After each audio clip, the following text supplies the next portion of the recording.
وجود زن سے ہے تصویر کائنات میں رنگ. میں شہانہ مسیح خداوند کے بابرکت اور جلالی نام میں آپ سب کی خدمت میں سلام پیش کرتی ہوں، اور ایک بار پھر اپنی بہن کو اس پروگرام میں خوش آمدید کہتی ہوں. بہن شکریہ کہ آپ پوری دل جمی کے ساتھ، پوری ایمانداری کے ساتھ اپنے قیمتی وقت میں سے جو وقت ہمیں دیتی ہیں اور جو ہمارے ناظرین کے ساتھ آپ شیئر کرتی ہیں، اس کے لیے ہم سب آپ کے نہایت شکر گزار ہیں.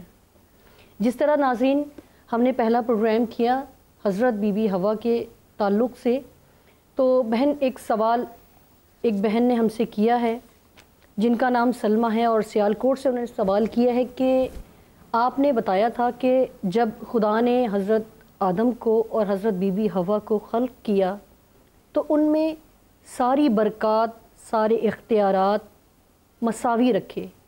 تو وہ بہن یہ کہتی ہیں کہ پھر آج کی جو عورت ہے جب اس کی گواہی کی باری آتی ہے تو وہ آدھی تسلیم کیوں کی جاتی ہے؟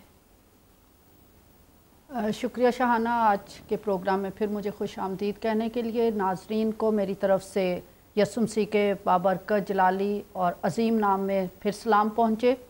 بہت خوبصورت سوال، ہمارے معاشرے کی صحیح تصویر. خدا نے واقعتاً جب نر اور ناری کو خلق کیا ہے تو اپنی شبیہ پر، اپنی صورت پر خلق کر کے ان دونوں کو اکٹھی برکت دی. معمور و محکوم کرو، زمین پر اختیار رکھو، قوت پاؤ. لیکن معاشرتی طور پر ایسے ہی ہے کہ عورت کی گواہی آدھی تسلیم کی جاتی ہے. عورت کو گھر میں بھی وہ عزت اور رتبہ نہیں دیا جاتا. پھر عورت کو کمزور اور ناتواں سمجھا جاتا ہے. عورت کو صرف گھر کی کچن تک محدود رکھا جاتا ہے، یا پھر اپنے خاوند کو خوش رکھنے کی ایک مشین سمجھا جاتا ہے. دوبارہ میں کہوں گی کہ کلام خدا اس سے بڑی ہدایت اور رہنمائی کہیں اور سے مل نہیں سکتی. بائبل مقدس میں خدا نے جب مرد اور عورت کو خلق کیا، دونوں کو اکٹھا رتبہ دیا. اور کرسچینٹی میں، مسیحت میں میاں بیوی کے حقوق ایکول ہیں. یہاں یہ نہیں ہے کہ عورت کی آدھی گواہی ہے. یہودی معاشرے میں ایسا ہی تھا کہ عورت کو کمزور تصور کیا جاتا تھا، اس کی گواہی کو معتبر نہیں سمجھا جاتا تھا.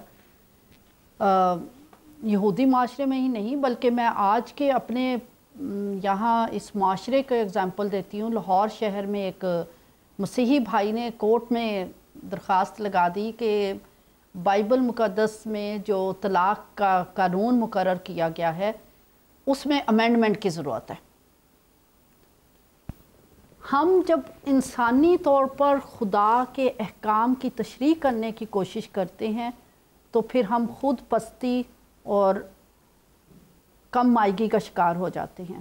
میں نے شاید پہلے بھی کسی پروگرام میں کہا تھا کہ مذہب ایک وہ طاقتور شے ہے جو انسان کو استحصال سے اور پستی سے آزاد بھی کروا سکتا ہے، اور مذہبی عقائد کی ایک غلط تشریح ہی ہے جو ہمیں پستی میں دھکیل دیتی ہے. تو ایک بار پھر یہی دعوت دوں گی کہ بائبل مقدس جو خدا کے منہ کا کلام ہے، خدا کی ذات سے صادر ہے، اس سے ہم اپنی رہنمائی حاصل کریں تو عورت اور مرد کوئی فرق نہیں ہے ان میں. نہ ان کی ذمہ داری میں فرق ہے، نہ ان کے کردار میں فرق ہے، نہ ان کی قوت میں فرق ہے، نہ ان کی ذہنی صلاحیتوں میں فرق ہے. خدا نے بالکل ایکولی دونوں کو پیدا کیا ہے، اور ہمیں عورت کے اس رتبے کو بحال کرنے کی ضرورت ہے. اور میراث النساء اسی کاوش میں ہے، اور ہم چاہیں گے کہ میراث النساء کی اس کاوش سے ہماری بہنیں جو خود پر یہ لاگو کر بیٹھی ہیں کہ ہماری ذہنی صلاحیتیں کم ہیں، یا ہم کمزور ہیں، یا ہمیں گھر کی چار دیواری تک محدود رہنا ہے، خدا نے آپ کو ہر ایک ذمہ داری کو ادا کرنے کے لیے پورے طور پر قوت، صلاحیت اور ایمان کی مضبوطی اور وہ سب کچھ جو آپ کو درکار ہے وہ آپ کو دیا ہے. تھینک یو بہن سلمہ. یقیناً آپ کو آج اپنے سوال کا جواب مل گیا ہوگا، اور جیسا کہ ناظرین میں نے آپ کو پچھلے پروگرام میں بتایا تھا کہ آج کا پروگرام جو ہے وہ حضرت بی بی سارہ کے تعلق سے ہے. جیسا کہ حضرت بی بی سارہ کی زندگی جو کہ کہنوں کے تو بہن ایک شہزادی ہیں، مگر ان کی زندگی میں ہم شروع سے ہی بہت سے نشیب و فراز، اونچ نیچ، کمزوریاں، مشکلات دیکھتے ہیں اور ذمہ داریاں اور حالات کے ظلم و ستم جو ہیں ان کی کہانی میں نظر آتے ہیں، ان کے کردار میں نظر آتے ہیں. ان تمام حالات میں حضرت بی بی سارہ نے کیسے مقابلہ کیا، یا پھر کیسے انہوں نے خدا کے اس کلام کو جو پیدائش کے وقت حضرت آدم کو اور حضرت بی بی حوا کو ملا تھا کہ خدا نے ان سے کہا تھا کہ معمور و محکوم کرو، قدرت و اختیار پاؤ، تو یہ کلام حضرت بی بی سارہ کی زندگی میں کیسے پورا اترتا ہوا آپ دیکھتی ہیں؟ شکریہ شاہانہ. سارہ، حضرت بی بی سارہ اپنے کردار سے اور اپنے ایمان سے اور اپنے حسن سلوک سے ان تمام آزمائشوں پر پوری اتری، ان تمام ذمہ داریوں کو انہوں نے پورا کیا، اور اس کردار کو جو خدا نے ان کے ذمے لگا دیا تھا، شہزادی ان کے نام کا مطلب ہی رکھ دیا گیا تھا، وہ اس کردار کو انہوں نے بہت بے احسن خوبی نبھایا. اگر ہم بائبل مقدس میں دیکھیں تو سارہ کا جو کردار ہے وہ ایک مثالی کردار دکھائی دیتا ہے. یسایہ نبی کا صحیفہ اس کا 51 چیپٹر اور اس کی 2 آیت ضرور میں چاہوں گی کہ سارہ بی بی کے حوالے سے ہم تلاوت کریں.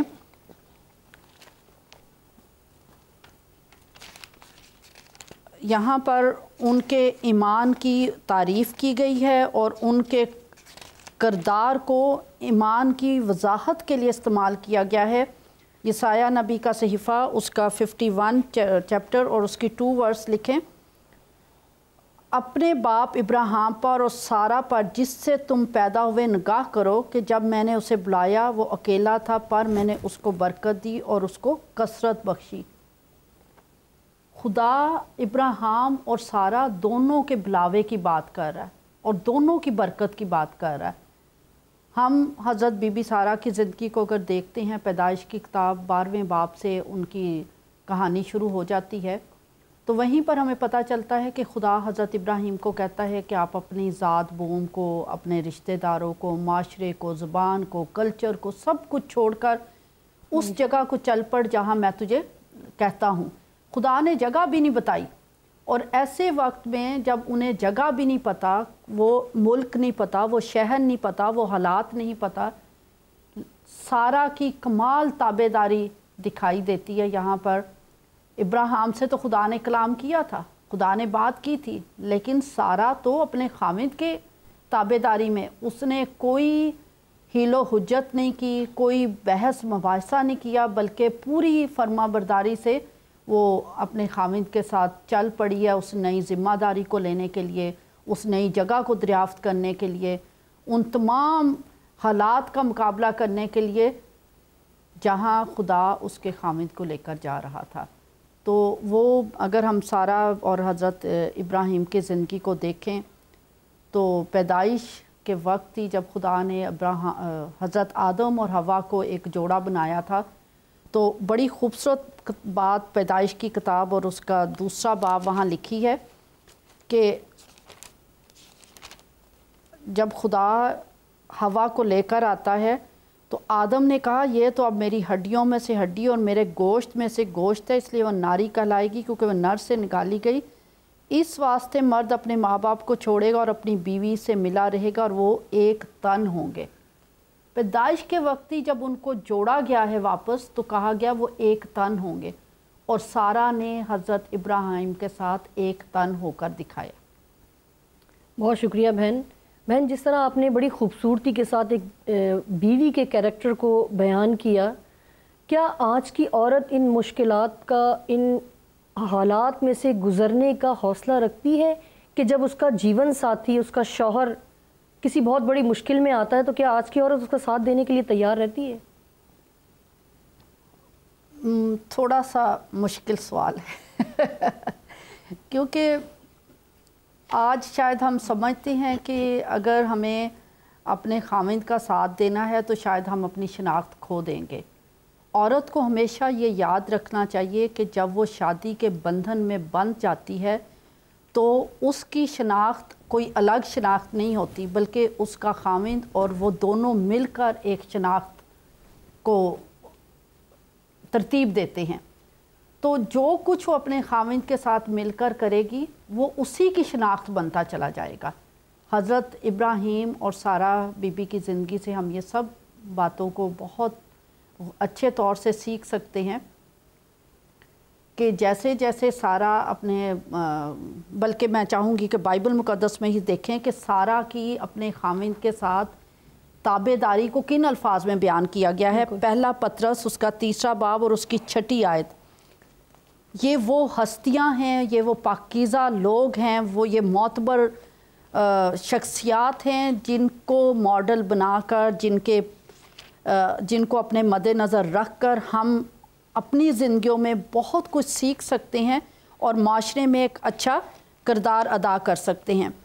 پہلا پطرس 3 باب اور اس کی 6 آیت میں لکھا ہے، چنانچہ سارہ ابراہیم کے حکم میں رہتی اور اسے خداوند کہتی تھی۔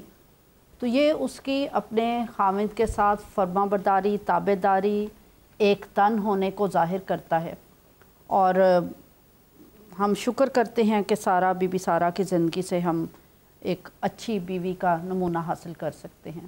شکریہ بہن۔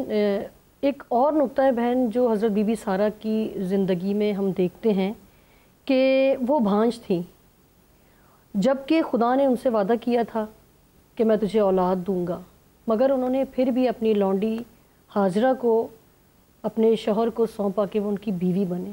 تو انہوں نے ایسا کیوں کیا؟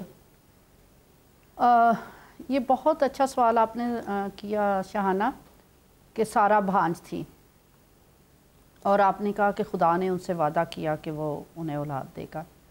یہاں پر ایک بار پھر ایک اہم نقطہ جو سوچنے کا، سیکھنے کا اور اپنی زندگی میں اسے عمل کرنے کا ہے، وہ یہ ہے کہ خدا نے سارہ سے کلام نہیں کیا تھا، خدا نے حضرت ابراہیم سے کلام کیا تھا۔ خدا نے ابراہیم کو کہا تھا کہ میں تجھے بیٹا دوں گا، اور 15ویں باب میں ہم پڑھتے ہیں جب پیدائش کی کتاب میں، تو حضرت ابراہیم کہتی ہیں کہ میں تو بزرگ ہو گیا ہوں، بے اولاد جا رہا ہوں، میرے کوئی اولاد نہیں ہے، تو میرا جو خانہ زاد ہے، جو میرا نوکر ہے دمشق الیعزر، وہی میرے گھر کا وارث بن جائے، تو اسی کو سنبھال لے، اسی کو برکت دے دے۔ لیکن خدا ان سے پھر وعدہ کرتا ہے، عہد باندھتا ہے، اور اپنے اس وعدے کی عہد کے ذریعے ان کے ساتھ یقین دہانی کراتا ہے کہ میں تجھے بیٹا دوں گا۔ لیکن سوال وہی پیدا ہوتا ہے کہ دونوں ہیں تو بشر ہی نا، صرف خدا کی ذات ہے جو کامل ہے اور مکمل ہے اور پاک ہے، تو یہ دونوں انسان ہوتے ہوئے شاید مایوسی کا شکار ہو جاتے ہیں کہ اولاد نہیں ہے۔ اور ایسے وقت میں سارہ جو ہے، وہاں کے جو معاشرتی کلچر ہے، جو وہاں کا اس وقت رواج تھا کہ اگر بیوی سے اولاد نہیں ہوتی تو عورت جو ہے وہ اپنی لونڈی اپنے ہسبینڈ کو دیتی تھی تاکہ وہ اس کی بیوی بنے، اور اگر اس میں سے اولاد ہو تو وہ اس کے نام سے کہلائے۔ تو ایک تو سارہ کے لیے اہم بات یہ ہے کہ کلام خدا نے اس سے نہیں کیا، ابراہیم سے کیا ہے، اور یہاں پر سارہ جب معاشرتی رسم و رواج سے متاثر ہو کر اپنی لونڈی کو حضرت ابراہیم کو دیتی ہے، تو پھر وہی بات مجھے یاد آ جاتی ہے باغ عدن والی، کہ حوا کو حکم نہیں ملا تھا بلکہ آدم کو حکم ملا تھا، اور حوا پھل کھا لیتی ہے، اور جب حضرت آدم کو دیتی ہے تو حضرت آدم بلا چون چرا اس پھل کو کھا لیتے ہیں۔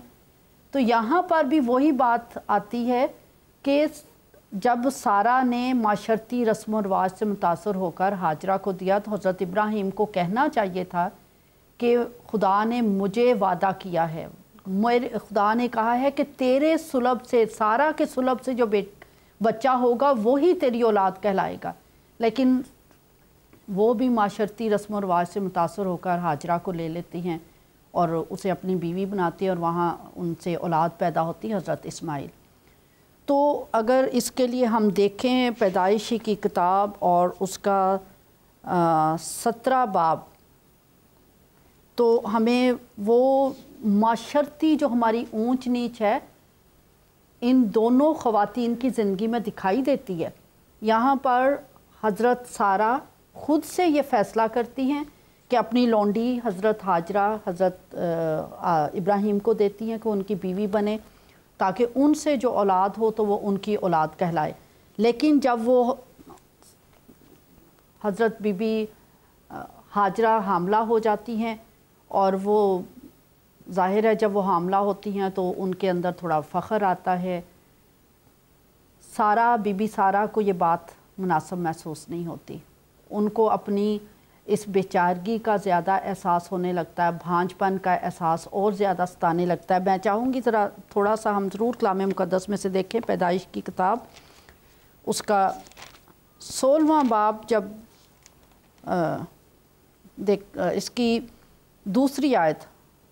سارہ کی ایک مصری لونڈی تھی جس کا نام ہاجرہ تھا, اور ساری نے ابراہیم سے کہا, دیکھ خداوند نے مجھے تو اولاد سے محروم رکھا ہے, سو تو میری لونڈی کے پاس جا, شاید اس سے میرا گھر آباد ہو. اور ابراہیم نے ساری کی بات مانی. اور ابراہیم کو ملک کنعان میں رہتے 10 برس ہو گئے تھے جب اس کی بیوی ساری نے اپنی مصری لونڈی اسے دی کہ اس کی بیوی بنے. اور وہ ہاجرہ کے پاس گیا اور وہ حاملہ ہوئی, اور جب اسے معلوم ہوا کہ وہ حاملہ ہو گئی تو اپنی بیوی کو حقیر جاننے لگی. تب ساری نے ابراہیم سے کہا, جو ظلم مجھ پر ہوا وہ تیری گردن پر ہے. میں نے اپنی لونڈی تیرے گوشت میں دی, اور اب جو اس نے اپنے آپ کو حاملہ دیکھا تو میں اس کی نظر میں حقیر ہو گئی.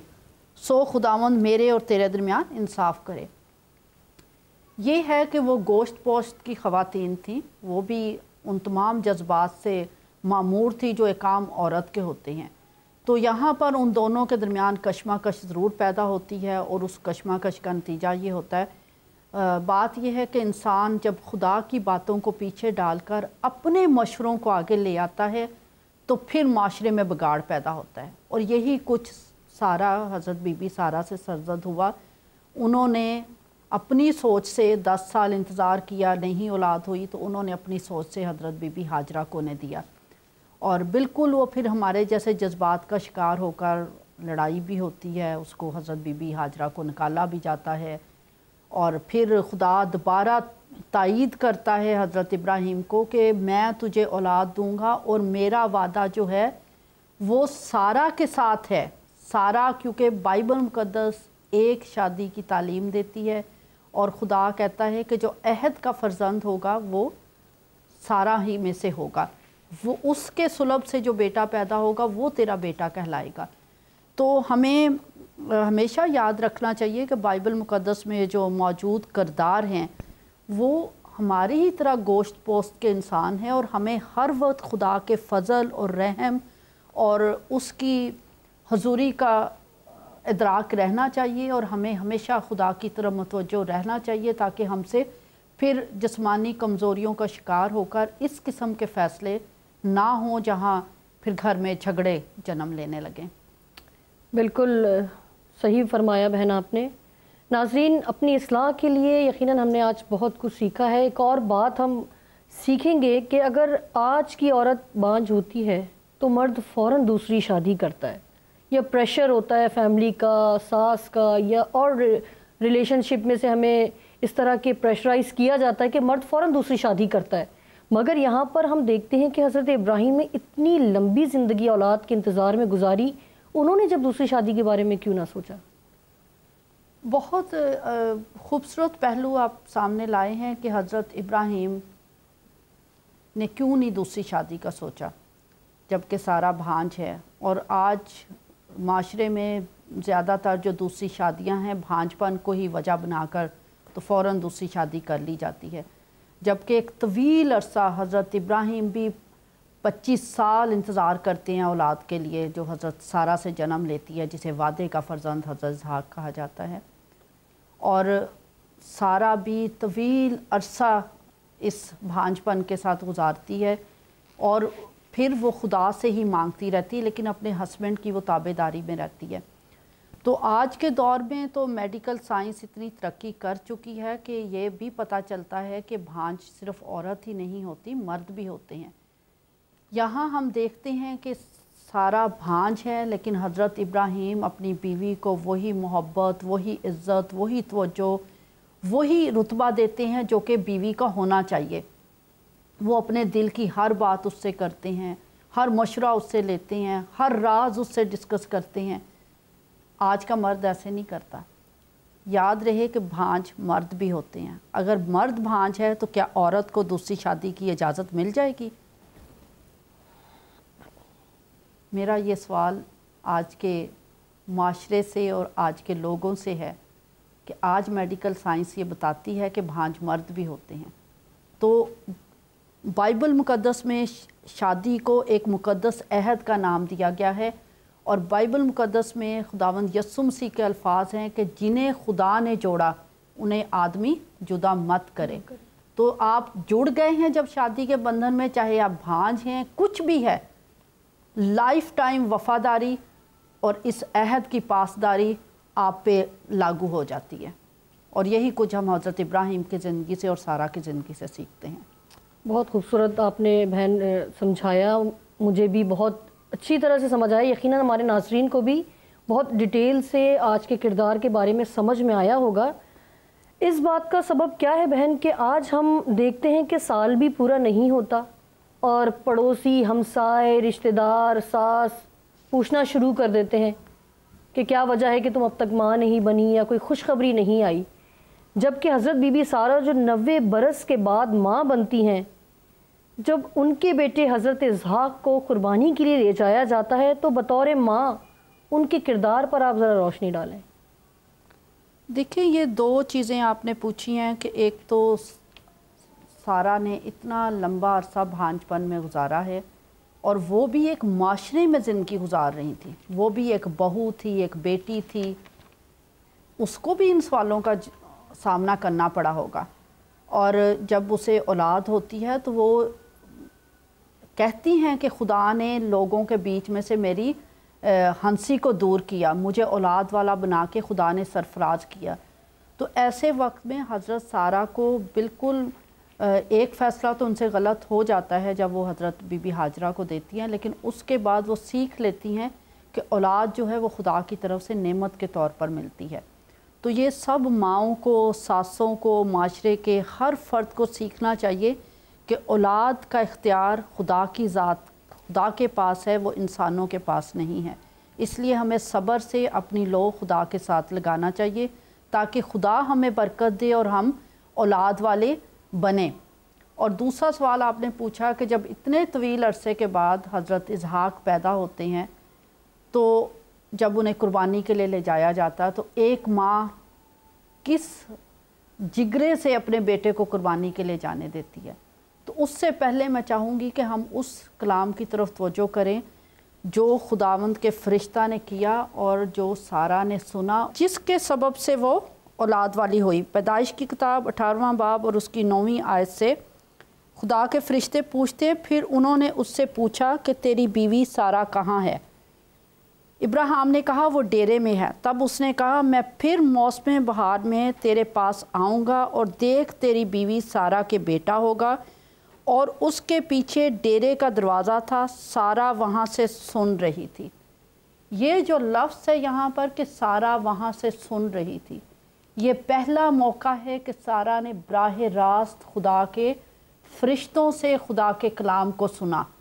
اس نے خدا کے کلام کو اپنی زندگی کے اندر لے لیا. جب خدا کا کلام اس کی زندگی کے اندر آ گیا تو پھر اس نے اپنے بدن کی مردگی کو بھلا دیا. اس نے اپنے بھانج پن سے نگاہ ہٹا لی اور پھر وہ کھڑی ہو گئی خدا کے کلام پر. اس نے خدا کا کلام سن لیا، وہ اس کے اندر امر ہو گیا، اس کو اولاد والی بنا گیا. اس کو وہ حوصلہ، وہ ہمت، وہ جرت، وہ دلیری اور قربانی کا شاہکار بنا گیا کہ جب حضرت ابراہیم کہتے ہیں کہ میں یہ بیٹا خدا کی راہ میں قربان کر رہا ہوں، تو گو 22ویں باب میں حضرت سارہ کا کوئی کلام نہیں ہے، کوئی بات چیت نہیں، لیکن ان کی خاموشی اس بات کا اظہار کرتی ہے کہ اس ماں نے خدا کی ذات پر بے تامل بھروسہ کیا، کامل بھروسہ کیا، اور اس نے اپنی اولاد کو قربان ہونے کے لیے بھیج دیا کہ خدا نے دیا ہے، خدا کی راہ پہ قربان ہونے جا رہا ہے. اس لیے میں یہ صبر، یہ حوصلہ صرف خدا کا کلام جب آپ لے لیتے ہیں اپنے اندر تو پھر ہی ماؤں کے اندر پیدا ہوتا ہے. اس لیے میں ماؤں کو انکریج کروں گی کہ وہ خدا کے قدموں میں بیٹھنا سیکھیں، خدا کے کلام کے ساتھ اپنا